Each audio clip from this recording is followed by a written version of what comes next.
Assalamualaikum Nazreen, Abish narrates here. Today I'm going to explain episode 1 and 2 of a Thai television series जिसका नाम है bad genius. इसलिए ध्यान से सुनिएगा।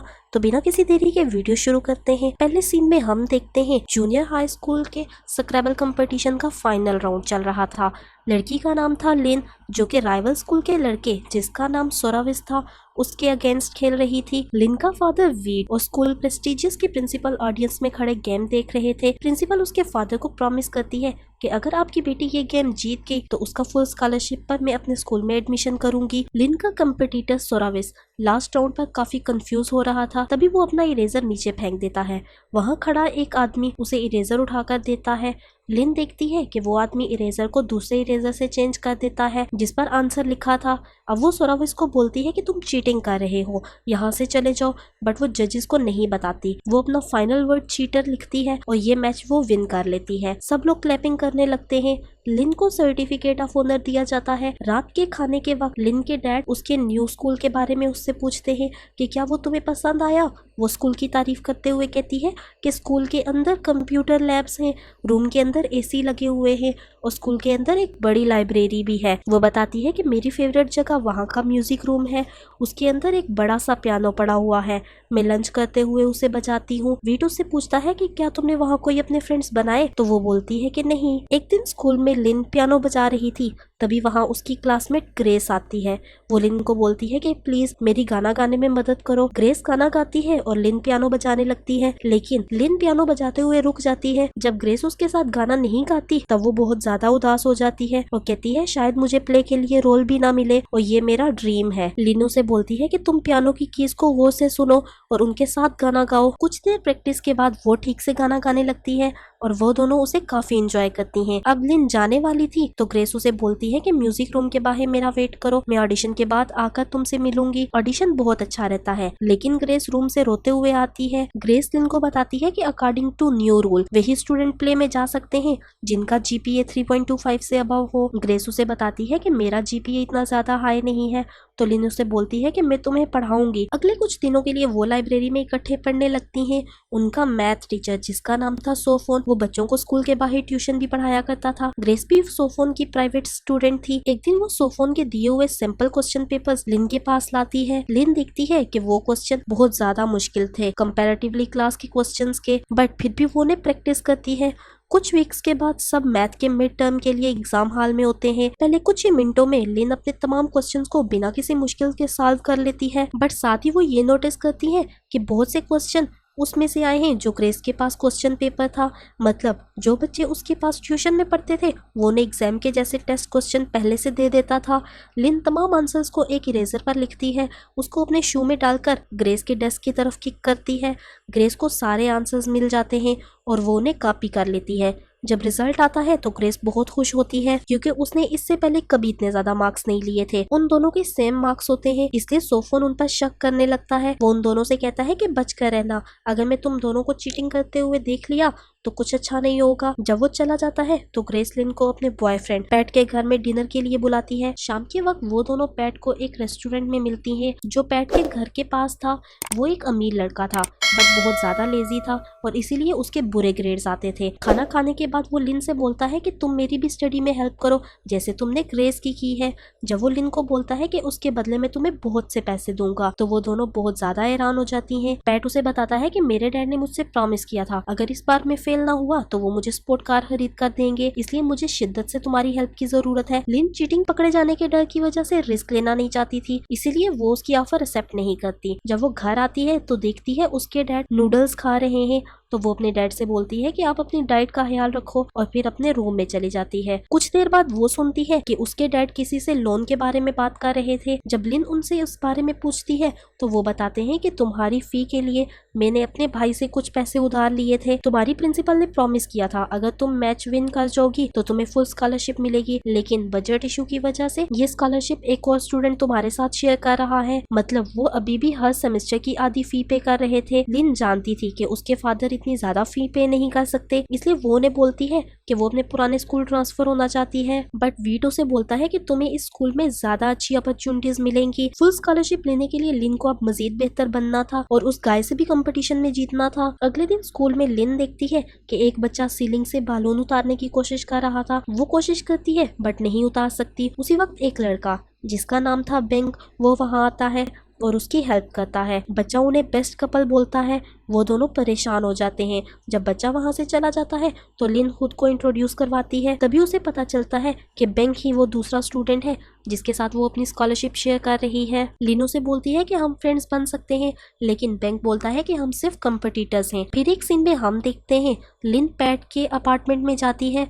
अपनी फी और डैड के लोन के लिए वो उसको और ग्रेस को चीटिंग करवाने के लिए मान जाती है, लेकिन वो एक कंडीशन रखती है कि तुम दोनों के 2-3 आंसर्स अलग करने होंगे, इस तरह किसी को हम पर शक भी नहीं होगा। पैट उसकी डील एक्सेप्ट कर लेता है। अब उनके फाइनल एग्जाम का सीन दिखाया जाता है। पहले की तरह वो इरेजर पर कुछ लिख रही थी, लेकिन सोफोन को अपनी तरफ आता देखकर वो रुक जाती है। वो सारा टाइम उसे देखता रहता है और तभी उसे पता चलता है कि वो इरेजर पर कुछ लिख रही है, तो वो आकर उससे इरेजर खींचने लगता है। उस पर लिखा था कि तुम बच्चों को एग्जाम पेपर पहले से दे देते हो। सोफोन जान गया था कि लिन को उसका सीक्रेट पता चल चुका है। वो उससे बात करने की कोशिश करती है बट वो उसके हाथ में अपनी आंसर शीट देकर वहां से चली जाती है क्योंकि वो पहले से ही सारा पेपर हल कर चुकी थी। अब सोफोन बाकी स्टूडेंट से बोलता है कि तुम सब एग्जाम्स को कंटिन्यू रखो और फिर वो लिन के पीछे बाहर चला जाता है। लिन अटल थी कि वो ये सब प्रिंसिपल को बता देगी बट सोफोन उसे कन्विंस करने की कोशिश करता है।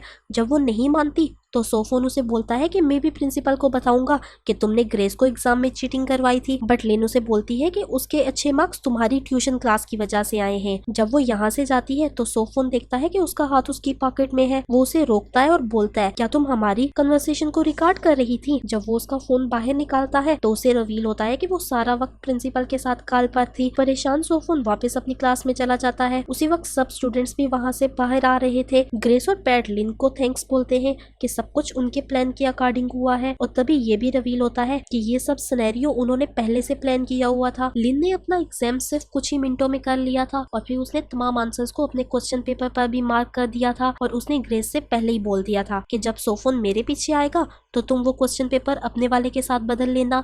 उसके बाद ग्रेस ने तमाम आंसर्स को इरेजर पर लिखा और फिर पैट को शू के जरिए चीटिंग करवा दी और इस तरह उन तीनों का पेपर अच्छा हुआ था। इसके अलावा लिन ने अपने फोन पर पैट का नंबर प्रिंसिपल के नाम से बदल दिया था। वो सोफोन को स्कूल से बाहर नहीं निकलवाना चाहती थी, सिर्फ डराना चाहती थी। बट रात के वक्त ग्रुप में बहुत से मैसेजेस आते हैं कि सोफोन को स्कूल से निकाल दिया गया है। लिन फौरन पैट के अपार्टमेंट में पहुंचती है और उससे पूछती है कि ये सब प्रिंसिपल को कैसे पता चला। पैट उसे बताता है कि मैंने फोन कॉल को रिकॉर्ड किया हुआ था और फिर उसे रियल प्रिंसिपल को भेज दिया है क्योंकि मुझे लगता है कि वो हमारे लिए फ्यूचर में कोई मसला बना सकता था। लिन को ये बात बिल्कुल अच्छी नहीं लगती, लेकिन फिर भी वो जाने देती है। अगले दिन स्कूल में लिन दोबारा उस बैलून वाले बच्चे को देखती है और फिर उसे पता चलता है कि ये बच्चा सोफोन का बेटा है जिसे इसके फादर की गलती की वजह से निकाल दिया गया है। लिन उन्हें शर्मिंदगी से लिफ्ट से नीचे जाता देखती है। अगले सीन में हमें बैंक की लॉन्ड्री शॉप दिखाई जाती है। वो अपनी मोम के साथ रहता था। उसकी मोम लॉटरी टिकट को लेकर बहुत ज्यादा खुश थी। उसकी मोम को काफी ज्यादा बैक प्रॉब्लम थी, लेकिन उनकी फाइनेंशियल कंडीशन इतनी अच्छी नहीं थी जिसकी वजह से वो ट्रीटमेंट नहीं करवा सकते थे। उसके बाद स्कूल में लिन और बैंक को प्रिंसिपल बुलाती है और बताती है कि तुम दोनों को एक टीवी कंपटीशन शो में पार्टिसिपेट करना होगा। अब वो दोनों साथ में पार्टनर बनकर खेलना नहीं चाहते थे, लेकिन प्रिंसिपल उन्हें कन्विंस करते हुए कहती है कि तुम दोनों को खेलना होगा, तभी पता चलेगा कि नेक्स्ट सेमेस्टर की स्कॉलरशिप तुम दोनों में से किसको मिलेगी। तुम दोनों पार्टनर होगे बट जो ज्यादा आंसर देगा वही स्कॉलरशिप लेगा। अगले दिन वो रियलिटी टीवी शो में मौजूद थे। शो स्टार्ट हो जाता है। लिन पहला जवाब बिल्कुल ठीक देती है। वो लोग दूसरी टीम से 3 पॉइंट के साथ आगे थे, लेकिन तभी बैंक एक आंसर गलत दे देता है जिसकी वजह से दूसरी टीम के पॉइंट्स उनके साथ हो जाते हैं। लिन बैंक पर काफी ज्यादा गुस्सा करती है कि तुम्हें आंसर बोलने से पहले सोचना चाहिए। ये क्विज हम दोनों के बीच नहीं है, बट अगर तुम मेरे साथ कम्पिटिट करोगे तो हम दूसरी टीम से हारकर क्विज शो से बाहर हो जाएंगे। इसलिए वो लास्ट क्वेश्चन के लिए डिस्कस करने लगते हैं और तभी दूसरी टीम आंसर दे देती है, बट लकीली वो आंसर गलत देते हैं। आखिर पर लिन ठीक आंसर देती है और वो दोनों ये कंपटीशन जीत जाते हैं। उसके बाद वो दोनों प्रिंसिपल के ऑफिस में जाते हैं। प्रिंसिपल उन्हें बताती है कि लिन फुल स्कॉलरशिप जीत गई है। बैंक स्कॉलरशिप के लिए अगली बार अप्लाई कर सकता है, बट अभी उसके पास कोई स्कॉलरशिप नहीं है। मीटिंग के बाद लिन बैंक से मिलना चाहती है, बट वो उसे इग्नोर कर देता है। उसके बाद हम देखते हैं कि बैंक अपनी मोम को एक गवर्नमेंट हॉस्पिटल लाता है जहां उन्हें अपनी टर्न के लिए बहुत ज्यादा देर तक वेट करना पड़ता है। बैंक अपनी मोम को बताता है कि मुझे इस बार स्कॉलरशिप नहीं मिली, तो वो फौरन अपनी मायूसी को छुपाकर कहती है कोई बात नहीं, मैं तुम्हारी नेक्स्ट सेमेस्टर की फी के लिए पैसे जमा कर लूंगी। अगले सीन में हम देखते हैं पैट लिन को कंप्यूटर लैब में बुलाता है और उससे बोलता है कि अब तुम्हें ट्यूशन फी पे नहीं करना पड़ेगी, तो क्या तुम हमें चीटिंग भी नहीं कराओगी। लिन उसे बोलती है कि अब मुझे तुम्हारे पैसों की बिल्कुल जरूरत नहीं है, तो पैट उस पर हंसने लगता है और कहता है क्या तुम जानती हो ट्यूशन फी के अलावा भी काफी सारी एक्स्ट्रा करिकुलर एक्टिविटीज की फी पे करना पड़ती है जिसके बारे में तुम नहीं जानती। लिन को समझ नहीं आती बट उसे लगता है शायद वो सच बोल रहा है।